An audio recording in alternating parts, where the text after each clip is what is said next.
What's going on? It's your boy CJ checking in, man. Hey, we back again with some more Absolute Joker, man. I was trying to look for a different video today that I can react to. I'm trying to keep it versatile on the channel, but you know, this one popped up, bro. I ain't really seen nothing that I wanted to watch today. As I was scrolling on YouTube, I ain't seen nothing that I really want to react to outside of this, for real. But yeah, man, we finna get into it, bro. So this one popped up. This is what we finna look into, man. So what? Some more Absolute Joker. What he got going on, man? He say we reacting to Comments Explained, man. Title say Absolute Joker is darker than we thought. Let's see what this demon got in store for us today, man. This is ridiculous.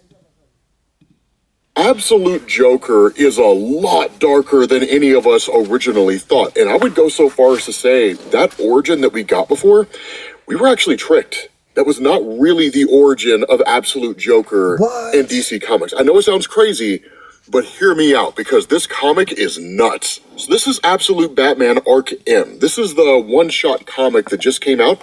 They gave us the origin of what's essentially Arkham Asylum within the Absolute universe. And what this does is it picks up with a statement: these are the writings of Dr. Amadeus Arkham. They serve as a chronicle of this infamous place that bears my name, Arkham Asylum. Yet this book is also other things. It is my confession. It holds secrets that I will take with me to my grave. It is also a warning about the terrible evil I have unleashed upon the world, and a plea that you, the reader, stop it before it's too late. And so what we do is we jump back to 1945, where Amadeus Arkham is met by a man. Now, this guy shows up here, and he asks the question, "Good day, Dr. Arkham. I'm not too early, am I?" And of course, Amadeus says, "It's fine. The faster we complete this process, the better." And where the question's asked, "Are you not reconsidering?" Amadeus says, "No, it's time. And I do believe the price reflects that, and how determined I am to get a deal done." So seemingly, he's selling Arkham Asylum for pretty cheap. And so he says, "If you'll just follow me, I will take you for a tour of the grounds." And this guy asked the question. He says, "I couldn't help but notice this woman. If you don't mind me asking, who is she?" And Amadeus says, "That would be my mother. In some ways, it can be said, this place began with her." And so in turn, he starts to tell this story. And he says, "My father fought for the Union. My first memories are of my mother standing watch at our front window awaiting his return. Lee had surrendered at Appomattox Courthouse, and my father was long past due. The waiting had taken its toll on my mother. It had taken its toll on me. But this night would be different. This night, the dark silhouette of a Union soldier marched up our walk. It was him," my mother exclaimed. "After all this time, my father was home." Or so we thought. We quickly realized the soldier at the door was not my father. The letter he handed my mother would explain everything. And so it did. It came from the newly installed President Johnson, informing us that father had been killed at the Battle of Palmito Ranch. Ironically, a battle fought after Lee's surrender, meaning my father died in a pointless battle against the Confederacy. It was all too much for my mother to take. The soldier, to his credit, tried to console her, but she had other ideas. As the soldier's blood started to pool at our doorstep, my mother looked over the faces of my siblings and proceeded to end them. What the one heck? by one. Bro, she tripping, bro. I know. Bro, these comics is crazy, bro. She tripping. She killed her kids, bro, because her husband died. She tripping, bro. She tripping, man. Hell When she no. came to me, she paused and turned the gun on herself instead. Why she chose to spare me that day, I will never know. But the incident would shape my life. From when I first arrived at the Elliott Gotham City orphanage as a scared little boy, to the day I emerged from its doors, a confident young man with nothing more than the clothes on my back and a dream. A dream crazy, to help bro. people like my mother. A dream to build a place where people such as her could get the care they needed, where the best science of the day would be applied to treat the mind's afflictions, so the tragedy that befell me could be prevented. A place I could call Arkham Asylum. With money given to me by the Elliott Family Foundation, I would purchase the land where my dream would come to fruition. Cheap land with a pass of its own granted due to being where the British kept colonial prisoners of war during the Revolution, where there was much abuse and loss of life, a place other Gothamites said was haunted from the start, soaked in blood and madness. Still, none of that mattered to me, not as long as some good could come out. And she was happy as hell running to that door. And she was so happy running to the door thinking it was her husband. Boy, her heart was happy as hell. I'm so done. That's crazy. In the beginning, Arkham was everything I wanted it to be. A good facility with a full staff of like-minded individuals getting patients the help they so desperately needed. Even those patients who, with Gotham being Gotham, were a bit more in need, shall we say. My mother would be proud, I believed. Bro, what that the heck? said, Arkham was not without its issues in those initial years.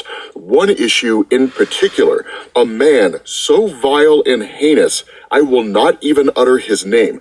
Let's call him Jack Doe for the purpose of this journal. By the time he was sent to us, Jack had murdered multiple people, men, women, children, and soon after his arrival, he killed 2 nurses and disemboweled another prisoner. He took glee in killing. He was always laughing, a horrible grin on his face. He was the type of inmate that threatened the very existence of Arkham, and so he became the patient I was most determined to help. Bro, and so what? that's when you jump back to Arkham and this man, because this man asked the question, then tell me, why? Why are you trying to help him? This man is clearly deranged. He's clearly sick in the brain, and you over here talking about you want to help him. Yeah, man, let's find yeah, man, I'm trying to find the most craziest, most sickest, most evil, most disgusting, diabolical patient you have. I'm talking about one that's just insane. I want to help him. That's what he went in there and said. So clearly fallen on such hard times. And that's where Amadeus says fewer and fewer patients. For one thing, fancier and more modern facilities sponsored by the Lazarus Corporation in Metropolis and elsewhere for another. The truth is, this place would have had to close years ago if not for the kindness of benefactors such as yourself. And that's what this guy just says. Okay, so you've been doing your homework. I like my donations to be anonymous. And Amadeus just says, look, but I'm not going to hand this institution over to someone I know nothing about. So yes, I did my research and I appreciate your generosity. Mental health is clearly important to you. And that's what this guy just says, it is. I have seen up close the suffering caused by conditions of the mind, and I feel it's our duty to find cures so that younger generations never have to contend with them. Our children deserve a better future. Do you have children, doctor? And that's where he kind of freezes for a moment, almost like this question that he didn't necessarily expect. And he ponders, and he's like, children? I never really had any children. We have got to the point where literally anybody can build a fully working app without knowing how to code. And so you jump back to 1885, and he says, it was raining the night he arrived, covered in blood. So much blood, even the rain couldn't wash it away. How did he get that way? Whose blood was it? The boy claimed that he did not know, but it was clear he had suffered greatly in life. An orphan raised on the streets. He was near death when I found him. Being an orphan myself, I took pity on the lad. I took him in, and eventually, in time, I took him under my wing. He was bright and learned quickly. More than anything, the boy was fascinated by my work and would tour the halls of Arkham with me. Perhaps it was growing among the suffering masses of Gotham, but his fascination soon became a passion. He believed in the good of this place and in me. I dare say, with no heir of my own, I came to think of him as my own son, someone who would carry on my name and my work. Tomorrow is a new page, Father, the boy would say. No matter how bad things seemed at the asylum, a private phrase to buoy my spirits. He was ever the optimist, even when he met Jack Doe. Jack was being punished for brutalizing yet another nurse. He taunted the boy, tried to get under his skin. Ever a cruel joker, but still, the boy remained undeterred. Were the likes of Jack beyond our help? I confess I had started to wonder, especially when Jack escaped his cell 2 days later, when he held the boy hostage. I did everything I could to talk Jack down. Thankfully, while Jack was cunning, he was not stupid. He knew killing the boy would result in instant death. I was just happy to get the boy back. Even as I hugged him, I knew the light in him had only been strengthened. And so again, continuing this walk among the grounds, the man just says, you still do get patients, I see. And Amadeus just says, few and far between, and with a small staff to help me at this point, but yes, we do. And so the man says, I must give you credit, Dr. Arkham. Through all the ups and downs of this place, you still managed to keep things afloat, even after the most infamous incident of all. And Amadeus initially pretends like he doesn't know what this guy is talking about, but this guy says, of course you do, doctor. As you have done your homework on me, so too have I done mine on you and this facility. So please, doctor, let's not continue to insult my intelligence and discuss the true reason this institution's reputation has suffered for decades. Tell me about the breakout. And so you jump to 1886, and Amadeus says it was all due to a damned careless orderly. I had warned the fool time and time again, whatever you do not get too close to the inmates. His keys were taken. His throat was slashed from ear to ear with a sharpened toothbrush, and he was but the first. He released a number of his fellow inmates, and they made their way down to the furnace room, deciding against confronting the armed guards at the front doors. Whatever the case, they quietly worked through the night, dug out a tunnel from behind the furnace, and just like that, they were gone. Whoa. Waking the next day to this nightmare, I knew that Jack had done it. I could almost hear him laughing. The man who loved nothing more than to torch the world. It was a revelation that made my heart stop, because I knew, and I knew Jack. I knew who he would target before making his escape. My son was lost to me forever.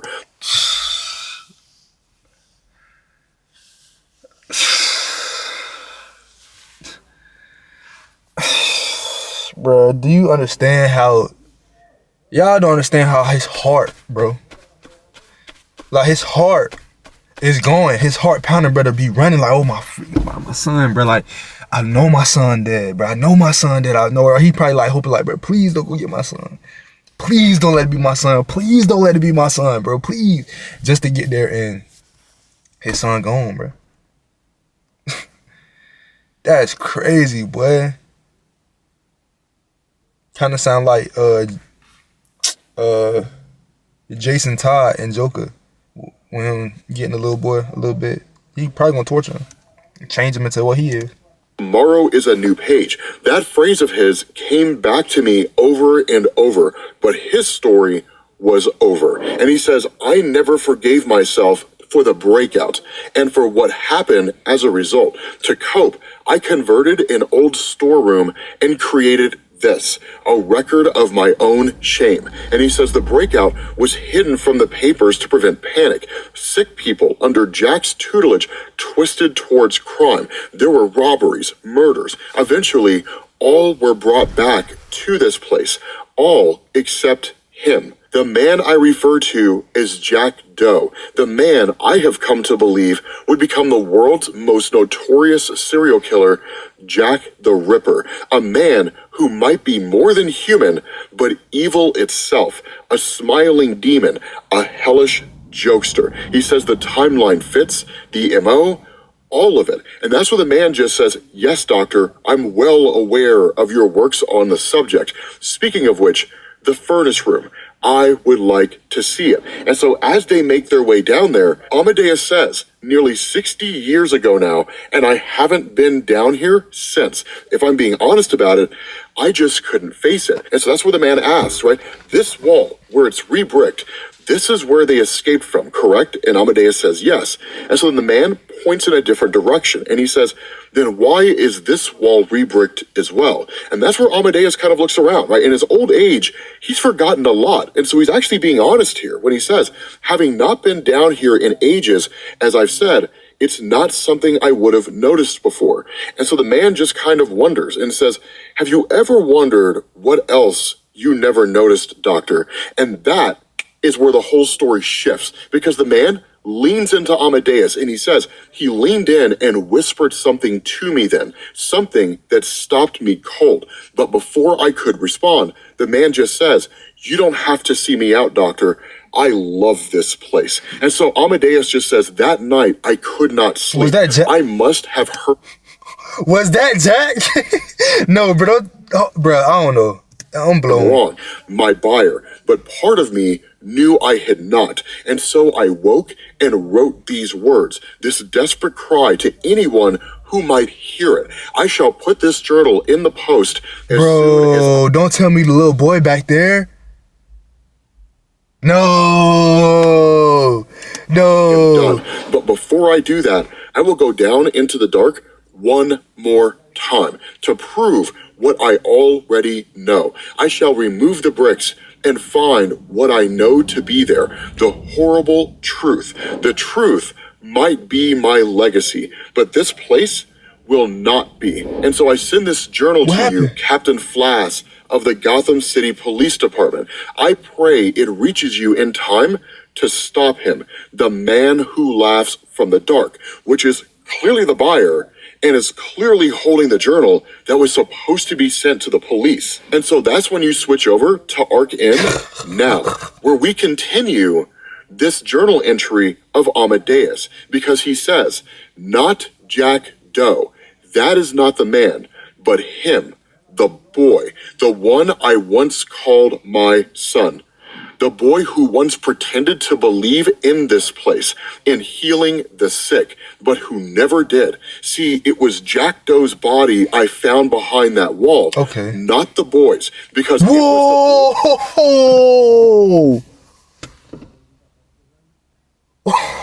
whoa, bro, that's insane. So the little boy killed Jack, bro. It became the Joker? That's insane. How did he do that? How did he become that though? Like, what the heck? That's crazy, bro. All along, the voice in Jack Doe's ear, the hand at his cell lock, the knife at his throat, for that's what the man, my buyer, whispered to me. That phrase only we two knew. The same one on the note left by Jack's body. Tomorrow is a new page. The boy did it all just to make a fool of me. My hopes, my beliefs. He's the monster, the one laughing in the dark, always laughing. And now he's come back to buy this place. I could see it in his eyes. The terror that he will make. Instead of a place to heal the sick, a place to make monsters, you must stop him. The man called Jack Grimm. Otherwise, God have mercy on us all. Signed, Amadeus Arkham. Time to repent. Point, absolute Joker. Change, boy. It's about God have mercy. Secret door within this newly rebuilt Arkham Asylum, now that he owns it. And so that's where this voice from someone that we can't see comes out of nowhere. And they ask the question, what am I supposed to be looking at, sir? And that's where Absolute Joker says, you're watching our target. They call him the Batman. And this guy just says, well, that's cute. Right? And Joker continues on. He's a former patient here, believe it or not, one who escaped. Or so he thinks. And this guy asks, right, are we playing with our food here? What's next? And Joker just says, I have my plan. So of course this guy fires back and he says, if I'm being honest, sir, I've seen enough to see that he's no real threat. I can handle him easily. And that's where Joker says, I know you can, right? He says, but there are other friends that I would like to introduce him to in the meantime. Kirk Langstrom, also known as Man-Bat. Pamela Isley, also known as Poison Ivy. Hugo Strange. Basil Carlo, also known as Clayface. Jervis Tetch, the Mad Hatter. And what's probably going to turn out to be the most horrifying villain, who's darker than anything that you could possibly imagine. Absolute Scarecrow. They all... Hey, Scarecrow finna come through, but it's crazy. Hold on. Here. And so that's why Absolute Joker says, with that in mind, he releases them all from their cells. And that's where this guy says none of this was necessary. But the response of Absolute Joker, do not worry, right? You will get your chance soon enough. Everything in due time, my Deathstroke. He's talking to Absolute Deathstroke. This is going to be crazy. With that being said, guys, we're going to bring this video to an end. Thank you.